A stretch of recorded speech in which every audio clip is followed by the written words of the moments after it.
Well, good morning, good evening, good afternoon. It's Antonio. This is a continuation with another episode of Thus Said the Lord unto me. So such as I have, give I unto thee. It's continuation. YouTube is doing this little YouTube thing, and holding up all the space on my device. So therefore, I had to erase it and put it back on here. So now that we good, hopefully, I can continue talking about the continuation of what I was just talking about, which is, we're going to call it the door.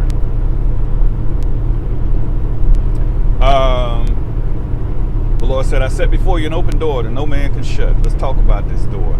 Let's talk about this door, and we're going to talk about it through, as I was referring to in the previous video, we got to the place where Moses was in the wilderness and he saw the burning bush. Now, the burning bush is the type and shadow of the original,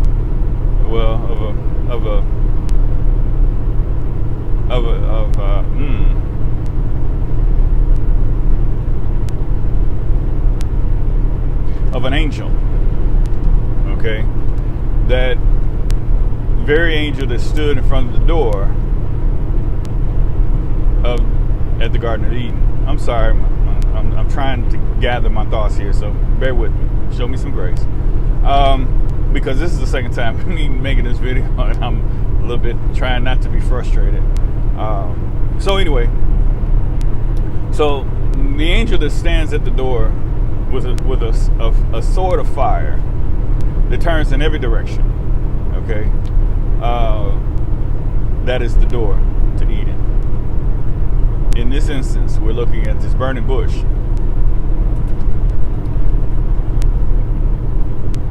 There is in which is God is speaking through. Okay, this burning bush, which again represents the door, or the angel that sits at the door. All right. The flame of fire that burns in every direction is still the flame of fire, and it still burns in every direction. If you see it, you see it, you know. Okay, so at this door, he tells him to take off your shoes, for the ground you stand on is holy. Because there's a transition that's about to happen, and everything that you've seen in your past, everything that you've experienced in your past, it's not worthy to where you're going. That's one take of it. Okay. Holy is holy. It means take it off because it's unclean. All right. So now you're about to be clean.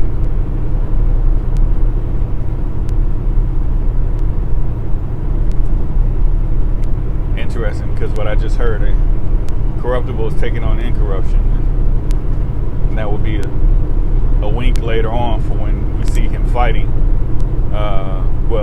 We see him have transitioned again out of his body, yet Satan himself is trying to take his body because he's taken on incorruptible. What is incorruptible? Or the body was still alive. I don't know. I just got that just now. But anyway, so back, it's about the door. Okay. The door is the break in the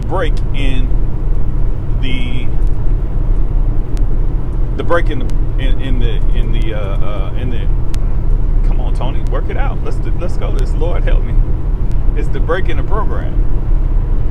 It's the pause that says, okay, stop. This has changed. Pay attention. Behold, I set before you an open door. Behold, pay attention. Look at this. So at that moment, the break of this door, it is the point that now you're able to enter into the new transition. But obedience, and it's crazy obedience, because let me explain what this crazy obedience looks like. It looks like looking down. Oh Lord. It's like being a child of it's like, look, okay, so the children of Israel, when they said their remark about the whole locust thing, they understood the locusts come, they first off, they're carried by the east wind. So they carry by the east wind, and they come to a place, they consume the place, and then they're blown off to the next place. So they look at us like we're pests.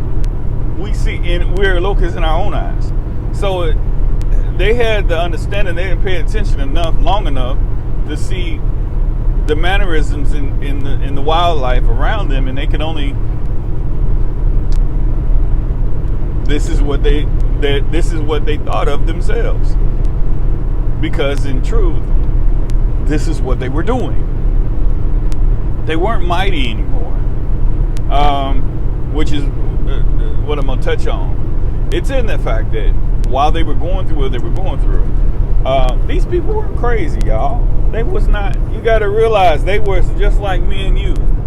You look at a circumstance and say, "Oh no, they don't have no future. They don't have no hope. I'm not doing that."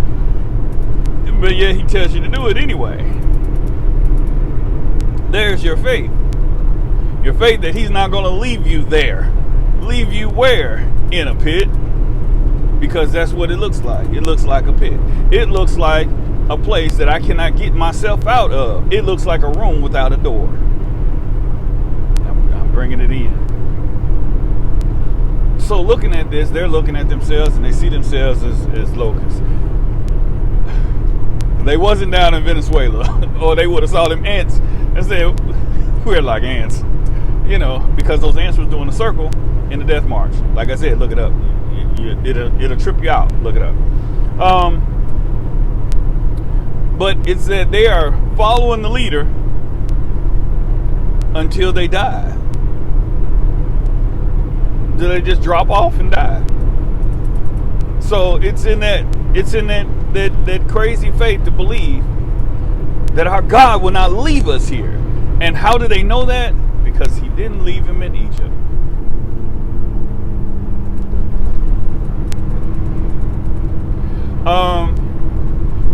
I made a comment about a while back about 490. That's 2 times that they were in captivity. That equals to 490. All right. I want to say it was. I'm not sure because it's off the fly. It's off the fly, but it's basically it equals up to the 2 times that they were taken into captivity, and God, in spite of their whoredoms, their idolatry, whoredoms, God spared them, gave them mercy. That's why I said in one of my previous videos that if there was anything that Jesus would have wrote on the ground, 7 times 70 would have been what he wrote, because everybody understood that your house, you represent a house. Each one of each one of you represent a house, and your house was spared. The death angel did not come and take you. Because why? Not because you didn't deserve it. Because you're guilty. Jumping back here because I got to stay on topic. These people were in this place. This is where I look at it like when Jesus said he had to go lead captivity captive. He had to be the break in their understanding, because these people are, in a sense, in Abraham's bosom. They were in rest. This is where Elijah was, you know, and it was obviously it was for our understanding that God allowed Saul to speak to the witch of Endor in order to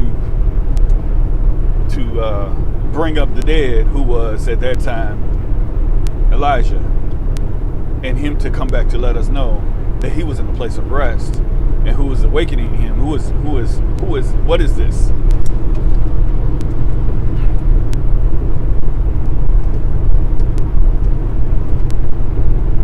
Oh, I said Elijah. I meant Samuel. Y'all knew I meant Samuel. Forgive me for those scholars and those those theology majors. Forgive me. I meant Samuel. But that he was in a place of rest, and in that place of rest, it is like the dream It is like being captivated by whatever joy you were being consumed by. Now, Jesus had to be the break of the door. Where did he go get? He went to go get the keys for death in the grave. Keys for what? The keys for the door. Jesus is the door. So, again, the children are going around in this circle and doing their death march. And they understood that. They understood it was... See, it's hard for you not to, when you understand that now. If you could say every time you feel overwhelmed in your spirit, you understand that it's faith. It is hope deferred that makes the heart sick. Now understand that's what they was experiencing. This is our routine. This is what we do every day. But it is in that obedience that we worship God.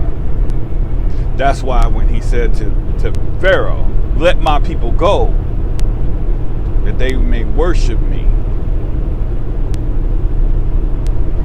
Worship in their obedience. The same way they were worshiping him in their obedience to build. Remember, they were building. Remember, he put the demand on them to build, to make bricks without straw.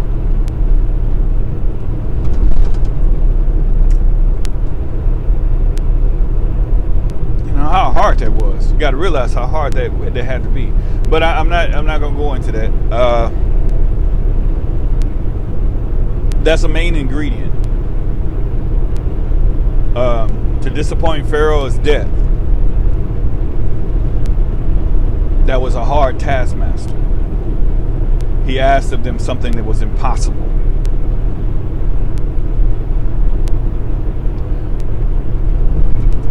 God had to distinguish and make sure they understood the difference between him and the Pharaoh who thought he was himself as a god.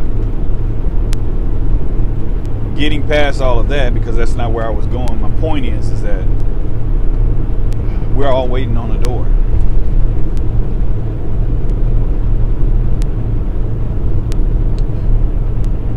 Obedience says that God will interrupt your regularly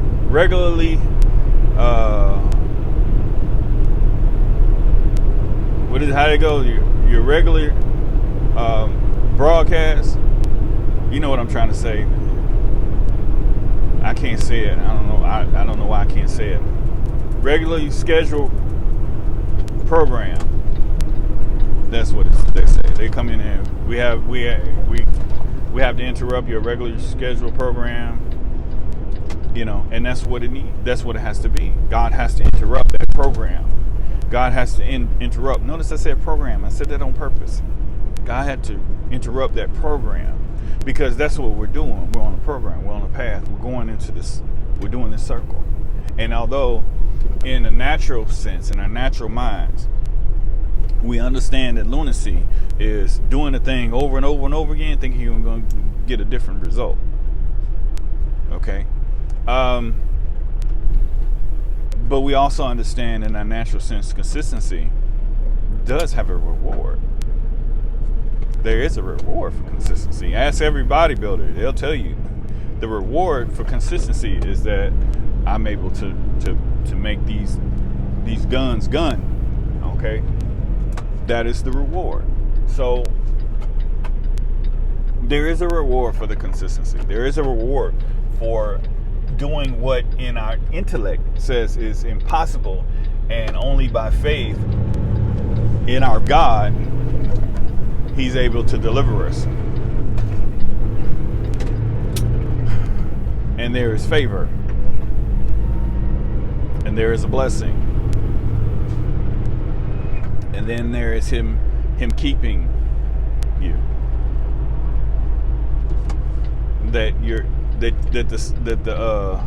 What is it that your shoes will not give out? As the children of Israel. So that's pretty much what I want to talk about. I just want to say, keep the faith. Don't let go. Don't give up. It's supposed to look stupid. It's meant to look stupid. It's meant for people not to understand intentionally why you choose to go in this death march. Their faith has to grow to the understanding and believing that God is a deliverer. Moses knew he was a deliverer. Moses knew he was a deliverer because his name is Moses. He was supposed to go down the Nile River, but there was a break. There was a transition, and he was drawn forth. On that note, that's it. That's all. I love y'all with the love of Christ.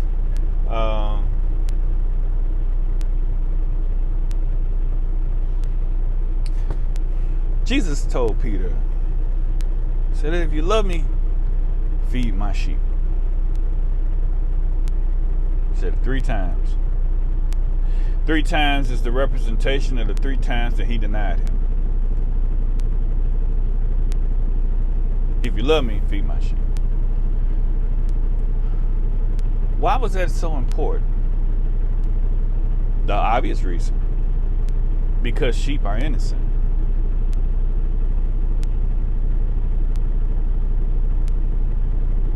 Because the sheep are looking for a shepherd. And they'll just wander off in danger without you.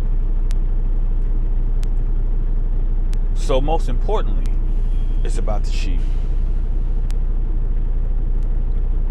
So let us put all pettiness, strife, disagreements,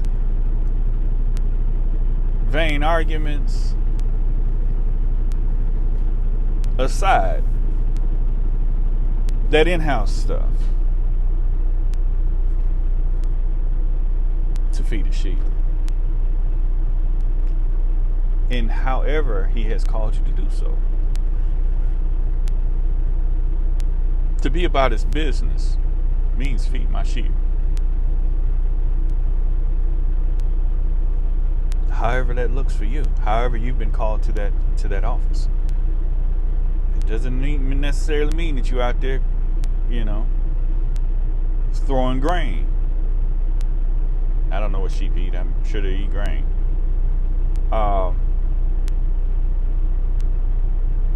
But it does mean you need to, I believe we're all called to intercede. We're all called to be watchmen. We're all called to stand watch or to watch and pray. That is the call of the watchman, to watch and pray. We're all called to that. So let us be about our Father's business and put down pettiness and vain strife. I used all them big words. Petty's not a big word, but you know what I mean. Let's put aside all that, the stuff that don't matter. Let's get out of God's business and let's be about the business he gave us. Because there's some disputes that he's going to rectify in his time when he's ready. When he's ready for this thing to change, he's going to change it. As I said before, when the time is right, he'll open the door. He'll cause the transition to happen. But in this message, I'm going to have to play this back for myself because I already realized when I'm in my weakest states, oh man, this is always my issue. It's remembering that he ain't forgot me. Because you stand on the wall so long, you say, Lord, remember me. That is also part of the intercession. It is remember me. Remember us, Lord. Remember those that have been faithful. They haven't been perfect, but have been faithful. They haven't always been obedient, but they're willing. And that's it. Let us focus on what's important. Being about his business, aka feeding the sheep. Anyway, I love y'all with the love of Christ. This time I'm out for real, and until next time.